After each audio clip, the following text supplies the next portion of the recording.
గ్రామశాఖ కాంగ్రెస్ గ్రామశాఖ అధ్యక్షుని, అంబార్పేట మండలం షాలియారం, జిల్లా నల్గొండ.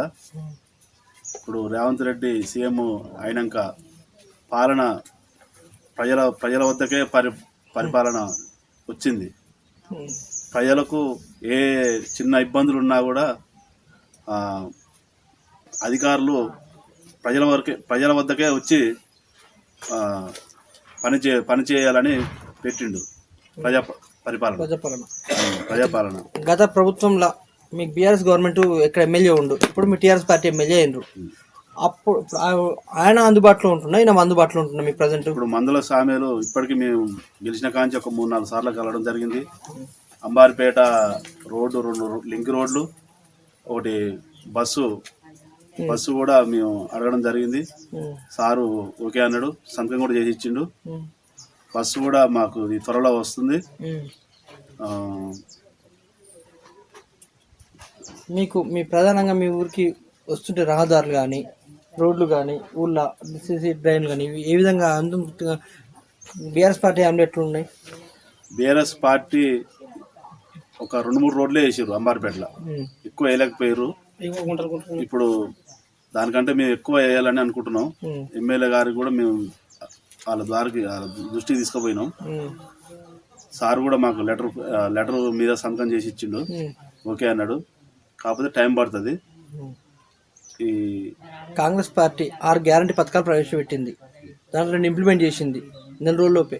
ఇప్పుడు ఇంకా 4 కొత్త మన ప్రజాపాలన దరఖాస్తులు తీసుకుర్రు. ప్రజాపాలన దరఖాస్తులు మీ ఊళ్ళో స్పందన ఏ విధంగా ఉంది? ఎంతమంది అప్లై చేసుకుర్రు? మా ఊళ్ళో ఇప్పటికీ ఒక 95% అందరూ అప్లై చేసుకుర్రు. కొంతమంది హైదరాబాద్ ఉన్న వాళ్ళు అక్కడ చేసుకుర్రు. ఇప్పటి వరకు అయితే అది మంచి స్పందన బాగుంది. దాని గురించి అంతకు ముందుకు ఎట్లా ఉండే అప్లికేషన్ తీసుకునే విధానము, ఇప్పుడు ఎట్లా ఉంది? అంత ముందుకు కుటుంబం మొత్తం వచ్చి అప్లికేషన్లు ఇచ్చేది. ఇప్పుడు ఒక కుటుంబంలో ఎవరైనా ఒక వ్యక్తి వచ్చి ఇక్కడ అప్లికేషన్ ఇస్తే సరిపోతుంది. అందులోటి మళ్ళా పేదలకే ఇండ్లు ఇస్తామని అంటారు. రేషన్ కార్డు ఉన్న వారికి ఇండ్లు ఇవ్వడం జరుగుతుందని చెప్తారు. అవుతుంది కూడా అని అనుకుంటున్నాం. గత ప్రభుత్వంలో ఎన్ని రేషన్ కార్డులు వచ్చినాయి మీ ఊర్లో? అసలు ఇప్పుడు కొత్త రేషన్ కార్డులు అయితే ఇంతవరకు మా అంబార్పేటలో ఎన్నడూ లేవు. 10 ఏళ్ళ వాళ్ళ పాలనలో ఒక్కటి కూడా లేవు. పెన్షన్లు వచ్చినాయి? గత పెన్షన్లు అప్పట్లో ఒక్కసారి వచ్చినాయి, మళ్ళీ ఇంతవరకు అయితే అవి పెన్షన్లు లేవు, ఇంత పింఛన్లు కూడా లేవు. మీ ఊర్లో ఇందిరమ్మ ఇండ్లు ఎన్ని వచ్చినాయి? డబుల్ బెడ్రూమ్ ఇండ్లు ఎన్ని ఉన్నాయి?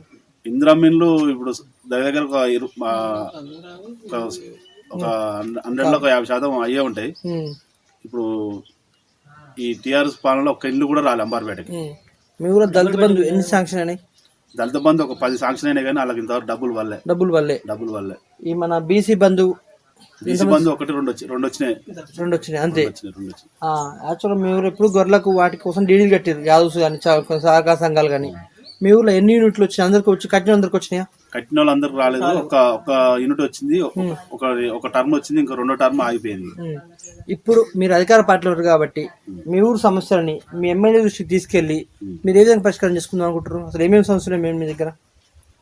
మాకు మెయిన్ ఈ link road, Chittaluru to Ambarpet, Utkoor to Ambarpet main ఈ రహదారిలో ఉన్నది ప్రాబ్లమ్స్. అది ఆల్రెడీ ఎమ్మెల్యే గారి దృష్టి తీసుకుపోయినా అది చేస్తా అని మాట ఇచ్చిండు. బస్సు సౌకర్యం కూడా ఒకటి మాట ఇచ్చిండు. త్వరలో మళ్ళీ మేము ఒకసారి కలిసి డిపో మేనేజర్ కలిసి మళ్ళీ ఒకసారి మాట్లాడిపోయి కలిసి బస్సు ఏర్పాటు చేద్దామని అనుకుంటున్నాం. అయితే కాంగ్రెస్ పార్టీ ప్రవేశ 6 గ్యారంటీ ఫామ్లలో కౌలు రైతులకు 15,000 రూపాయలు సంవత్సరానికి ఇస్తా అన్నది. అయితే ప్రజలకు అపోహ ఉంది, రైతు బంధు తీసేసి ఇది పెడతారేమో, రైతు బంధు వాళ్ళకి ఇయ్యరేమో అనేసి. దాని మీద మీరు ప్రజలకు ఏమన్నా సలహాలు సూచించి మన ప్రజాబంధు అప్లికేషన్ ఫామ్లో మీరు హెల్ప్ చేసారా ప్రజలకు? ఫామ్స్ మొత్తం మేమే నింపడం జరిగింది, దగ్గరుండి చెప్పడం జరిగింది, అధికారులకు దగ్గరుండి ఇవ్వడం జరిగింది. అది రైతు బంధు పడుతుంది, ఇప్పుడిప్పుడే స్టార్ట్ అయింది. ఎకరం నుంచి స్టార్ట్ అయినాయి, పడుతున్నాయి. ఇక కౌలు రైతులు అంటే అది మరి గ్యారంటీ లేదని మేము అనుకుంటున్నాం. మెయిన్ ప్రధానంగా మీ ఊరుకున్న మెయిన్ ప్రధాన సమస్య వాటర్ మంచిగా వస్తున్నాయి. మీ ఊర్లో వాటర్ బాగానే ఉన్నాయి. మేము మీ ఊరికి ప్రధానంగా ఇప్పుడు మాకు ఇది అయితే ఖచ్చితంగా కావాలి అన్నది ఉందా మీ ఊర్లో? కరెంటు విషయం కానీ సీసీ రోడ్లు మాత్రం ముఖ్యంగా సీసీ రోడ్లు మాత్రం వేయాలి. డ్రైనేజ్ ఒకటి 2 కంపల్సరీ కావాలి. ఇప్పుడు మీరు రాబోయే పార్లమెంట్ ఎలక్షన్లు ఉన్నాయి, దాని తర్వాత సర్పంచ్ ఎలక్షన్లు ఉన్నాయి. వీటిలో మీరు ప్రజల కోసం ఏం చెప్దాం అనుకుంటారు? ప్రజలకు పేదవారికి ఇల్లు ఇప్పించేటట్లు మేము ప్రయత్నం చేస్తాం. ప్రతి పేద మహిళలకు వాళ్ళకు గృహిణులకు 25,000 ఇచ్చేటట్లుగా చూస్తాం. ఇప్పుడు ఎమ్మెల్యే గారికి మన షామేల్కు 465 మెజార్టీ ఇచ్చినాం అంబార్పేట నుంచి, కాంగ్రెస్ పార్టీ నుంచి. ఎంపీ ఎలక్షన్లు అదే విధంగా కూడా మాకు అట్నే ఉంటుంది. మేము అట్నే కష్టపడతాం. అంబార్పేట మొత్తం కాంగ్రెస్ పార్టీ ఒక కుటుంబం లాగా ఉంటుంది. రేపు సర్పంచ్ ఎలక్షన్లలో మెయిన్ ప్రధానంగా మీ గ్రామం మొత్తం ఏకగ్రీవం చేసుకుంటారా, లేదు అంటే పోటీ ఉంటుంది అనుకుంటారా? ఏకగ్రీవం అనేది ఉండదు, పోటీ ఉంటుంది. పోటీ ఉంటుందా?